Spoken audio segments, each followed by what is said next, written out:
love this guy. I love that scene, man. I love that scene. That scene had me laughing so hard.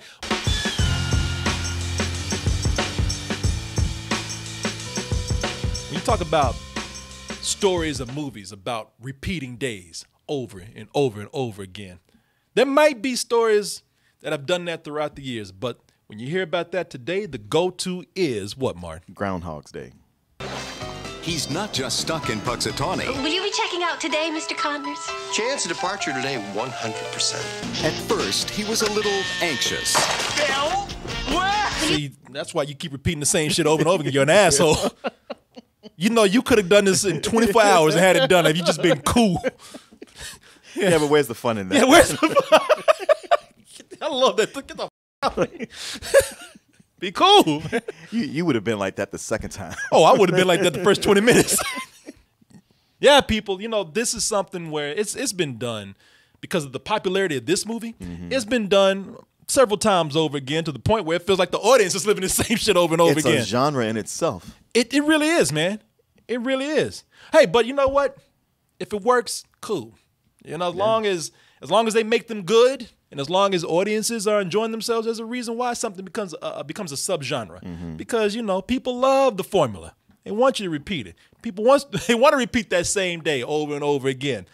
Now, the only thing that makes me mad about it is that you see these stories about people wanting to repeat the same day over and over again, and it kind of makes me mad that people want to get out. Now, I can understand if you're repeating the same day where you're going to get your execution, or if it's the same day where you're in a hospital bed, you just lost use of your legs or something, you're repeating that shit. Oh, that sucks. Okay. Or if you're in a place where it's like it's cold and it's wet and ain't shit going on, and these old country ass backwards people, you got to deal with them. I understand that, man, but under the right conditions, I wouldn't want to leave that shit. You sure? Yes. Yes, I am positive. You thought this through. I have thought this through, man. Under the right conditions, I wouldn't want to leave it. Think about it. Let me lay it out for you. Under the right conditions, let's just say that you're in a nice vacation spot. Mm-hmm. You're someplace where it's nice and sunny. You got a pool that you can go to and everything. Think about it. For one, you don't age. You got the best form of being immortal that you can have, man. You don't ever have to go to work again. You just sit on you don't have to go to work the next day. Just sit on your ass and just relax. Every day, just relax. Hey, you want to kill your boss? Kill him. It ain't murder if he comes back the next day. You don't see how even like once you did it all and you got it perfect, the fact that it's going to keep repeating makes you go, all right, now I'm just going to try crazy stuff. And wow, it's still repeating. I am bored. I've done every combination possible. That's what it's so beautiful and nothing gets to progress. I can do crazy shit. Martin, I could choke you to death and I wouldn't feel better because you'll be back the next day. Now, I wouldn't want to do it, but I'm just saying maybe, I'm sure at some point you would. You know what? You run out of other things to do. I'd be like, you know what? No, man, we've been cool, but there's that one time he made me mad. I want to choke the shit out about that. But it's cool. The next day is fine. And if I want to blow all my money, I get bored being here. If I want to blow all my money and fly over to Europe or whatever just in a day, I can go try new things by doing that. The thing is, Martin, I work my ass off. I wouldn't mind a vacation. You don't want a vacation. You do not want a vacation. I know I'd be crazy. Yeah. I'm sick of relaxing every day. The fact that you couldn't come here and do this and have new stuff to talk about would drive you nuts. Yeah. See, that's the day I would repeat, the day that I had the day off. No! You mean I can't do any work? No. The reason why I say under the right conditions, you can just stop giving a shit. Yeah. Andy Samberg, he gets it. Yeah. In this movie. I mean, he handles it better than most would. Palm Springs, he handled it. Man, he says, you know what? I lucked out to where I'm repeating the same day where there is a pool. There is sunshine. I got a 6-pack here every day, and if I don't want that, I'm at a wedding where it's an open tab. Right, open tab, food, people I know. My girlfriend is here. There's all these other people I can try to have sex with. Oh, yeah, every day he's trying all kind of different people to have sex with and different kinds of sex. Mm-hmm. I mean, and at some point he said, look, and I listened to what Martin said. This would get tiring. I tried to kill myself a lot of times. And even that got old. So I just learned to sit back and enjoy. But that's the case in this movie right here. Andy Samberg plays a guy who he's there for the wedding of his girlfriend's sister. And I'm not going to tell you how, but through some means of crazy sci-fi metaphysics logic in here, he ends up repeating the same day.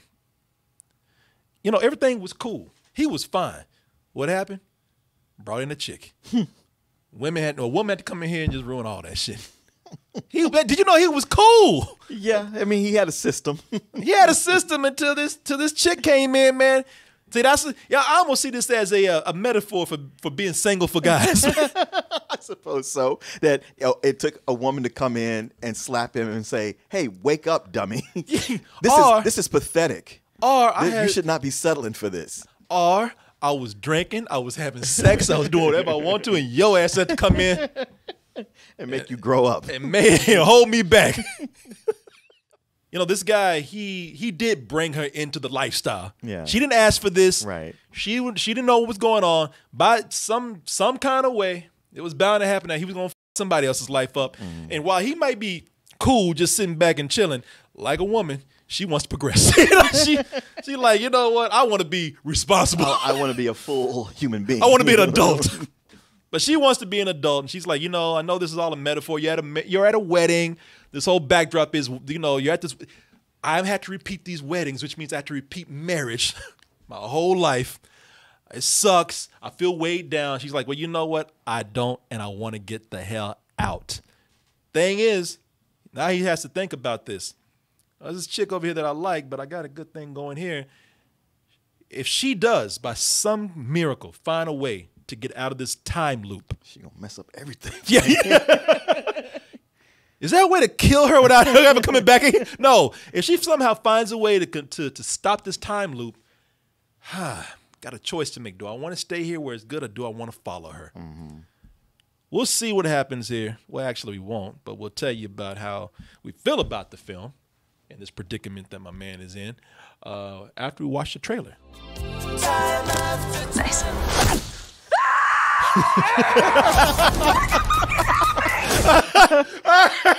It's funny, you watch this movie and that came out of nowhere. It's like, what the f?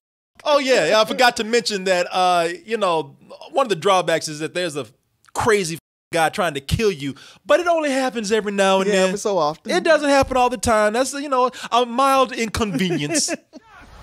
There's a bomb in the cake. Don't worry. I used to be a bomb guy. Stand back! Oh my God! Let me make it plain. You see the quotes in there, and you hear people talking about how this is fresh, an original take on an old classic. How this is awesome, and you know, doing things you hadn't seen before. And, okay, all right, you know, calm your ass down. I will say this: you have seen this before, and you have seen this before in a movie series that is not going to get the credit because they're smaller films.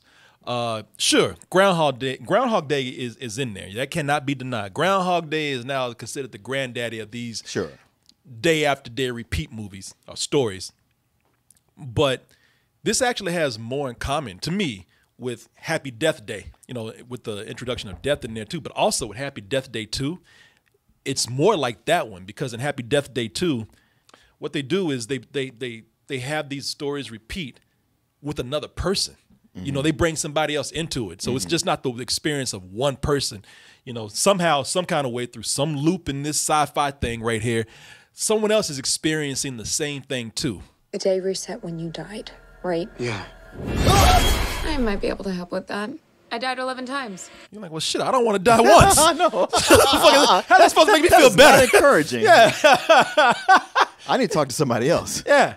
These are pitched as horror movies, but they're really comedies and they're comedy thrillers. In fact, the second one that we're looking at is more of a sci-fi film. These are from Blumhouse. But, you know, the reason why I made that a point, when you have somebody else to go through this with, you know, they can kind of relate to each other and what's happening. It's a lot of fun to be had from that, man. Yeah.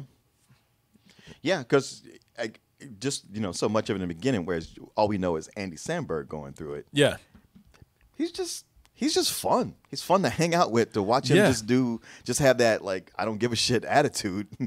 Yeah. And he's charming. He's not in that like most of the SNL alum. Their movies are all about them being man-childs or man-children. Yeah. And not to say that he isn't, but he's not. He's just more of a slacker. Since this is somewhat of a subgenre of his own now, they sort of had the same tropes that they follow. With these movies, a lot of them, they start with somebody waking up in bed. Mm-hmm. They hear the same sound like an alarm or something clock, waking them up the whole time. There's also the scene where everybody knows the routine, so they know they can predict what people are going to do next, and they comedically go with it. Predicting everybody's move before they can. We've seen all that done over and over again, and to be honest with you, this movie does all of that too. But I can tell you, these movies, they prove what I always say, that it's in the writing. Yeah. There's a reason why this is a subgenre, as we said before. People love the formula here. So all they want you to do is, they don't mind if you repeat it. They just want you to tell it well. Yeah. Just don't do no bullshit. That's all they're asking for. That's pretty much what it comes down to. I love the characters in this. Yeah. That's what it comes down to. That's what sells you on it. Because you can write the craziest shit. You can write something that's insane. Or you can write the same old stuff again. But if you give us characters to follow and love and really relate to, it'll work. That was the big problem with the Wild Wild West movie when we were talking about that. Yep. Is that, they go big, they go silly, but if they had started to where they made us really love those characters, we'd be on the journey with them. All that stuff would be fun. But it's not. It's annoying. And here, there's so much with the character set up that you're like, hey, whatever you guys do, as long as I get to come along, I'm fine. Yep. This is the most I've liked Andy Samberg. Oh yeah, ever. Yeah, ever. It helps that that this character, they say he doesn't care, but he's just cool. Yeah. Because what that means is that Andy Samberg can now be funny without having to be over the top, without having to do some Saturday Night Live, 2-minute sketch type shit. Yeah. We got to, that's what's wrong with a lot of these people that come from Saturday Night Live when they make movies. They bring this mentality of, I got to rush to get funny because I'm still in that short sketch mode. Andy Samberg takes his time here, man. It helps with that we see him in scenes early on in the movie where we see what his attitude is like. Yeah. Even before we know what's going on. Yeah. It helps. It helps a lot in the obligatory scene of, I know what everybody else is going to do. I know everybody's move before they do because I repeated this over and over again. I've seen them do it over and over again. When you see him like that, because listen, I watched this, and if I had seen this early on in the movie before I knew what this character was like, he trying to fuck him on the dance floor. He said, shit, I knew what was going to happen too.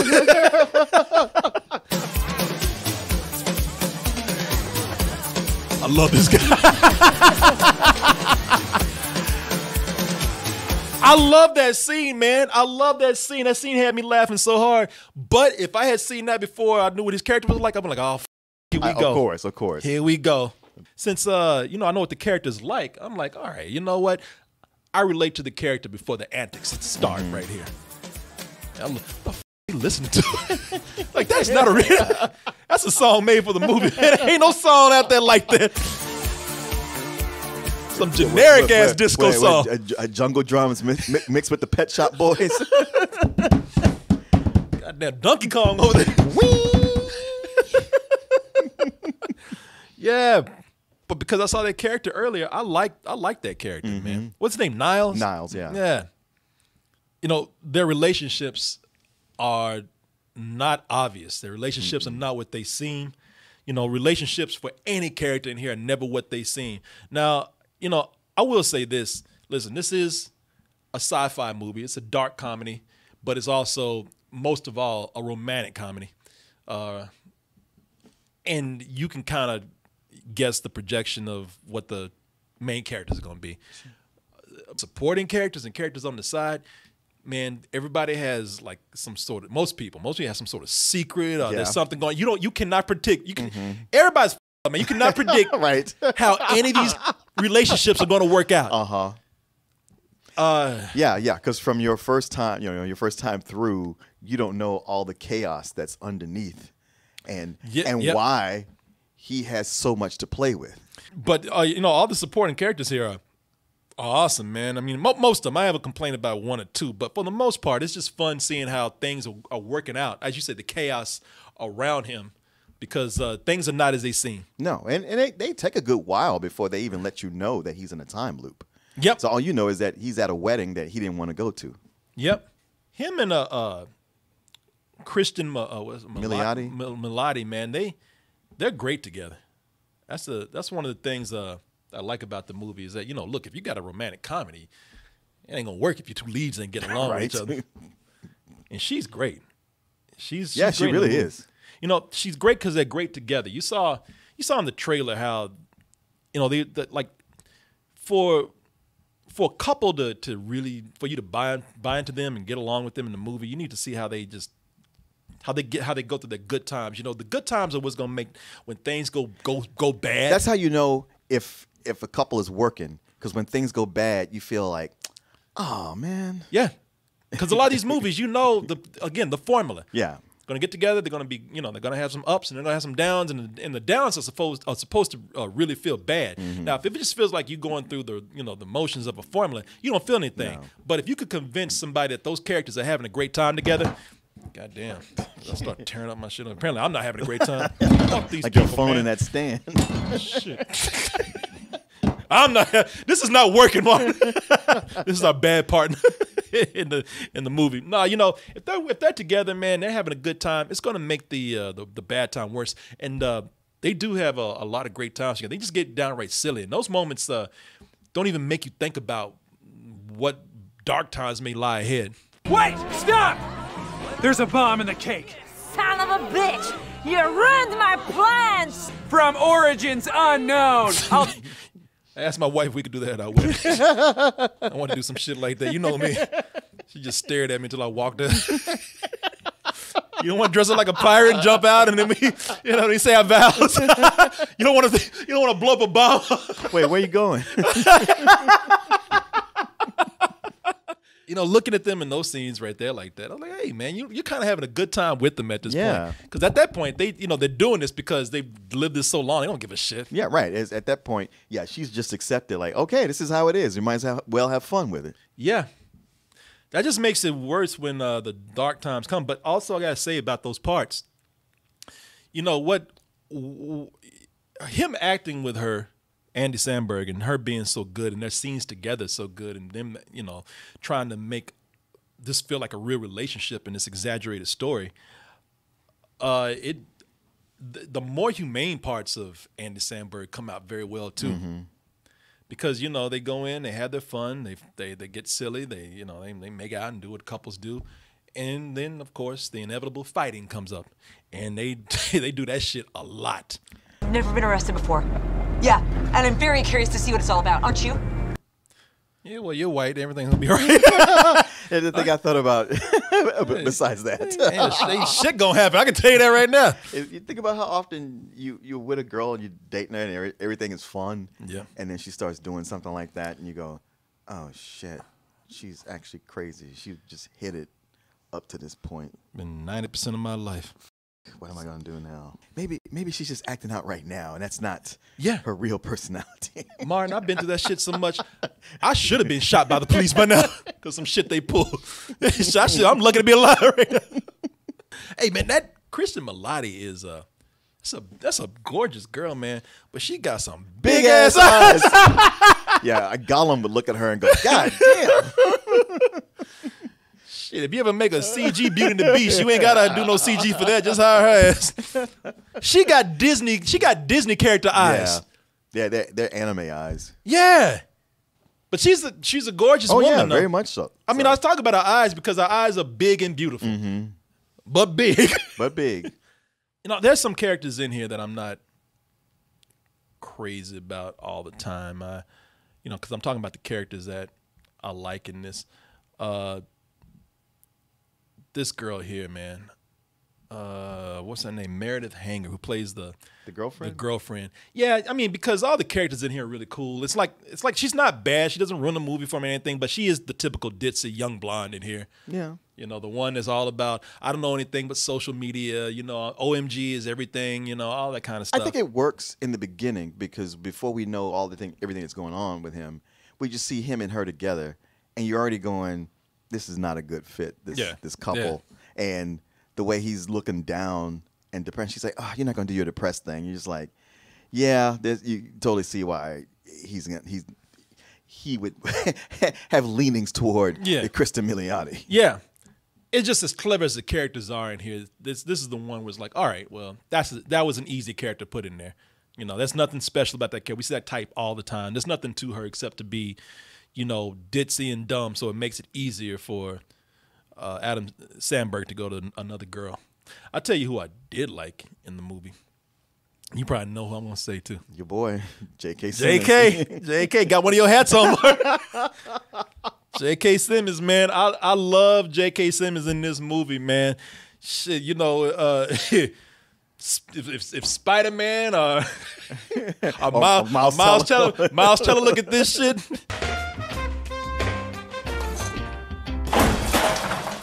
Miles Teller was shit. I got off easy. He just threw a chair at me. J.K. Simmons is crazy in this movie, man. But I love that about him, man. And his motivation. No, I love him in the film. I'm just gonna say this. He gets to do a lot with a small role.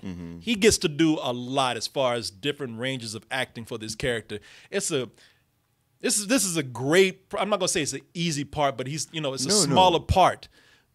But it's got so much in it, man. Well, he's got like 3 different, I don't know what you call it, but kind of 3 different modes, and yet it all feels unified. Yeah, no, it does. No, him and Andy Samberg, for the short time that they're together, they're every scene. I didn't want them to separate. I didn't either. Every scene that they're in together was great. I like your hat. Of course you do. Martin says that to everybody all the time. That's gonna be my new line now. That's on the daily for Martin. Thank you, man. Did not. But there is a bottom, my friend, and it is a dark place. Like, God damn. You see what he looking like? Oh shit, this motherfucker throw a chair at me. I better get out of here. That's funny how often that happens. You're at some function and there's some dapper older dude, and you start talking to him. You're like, yeah, man, he's got the wisdom. He's kicking the knowledge. And then the more you go on, you're like, nah, I got to get away from this guy. Yeah, shit, this motherfucker bringing me down. He's probably going to kill somebody. Yeah, he's great in the film, man. For a dark movie, it's got a very cheery atmosphere about it.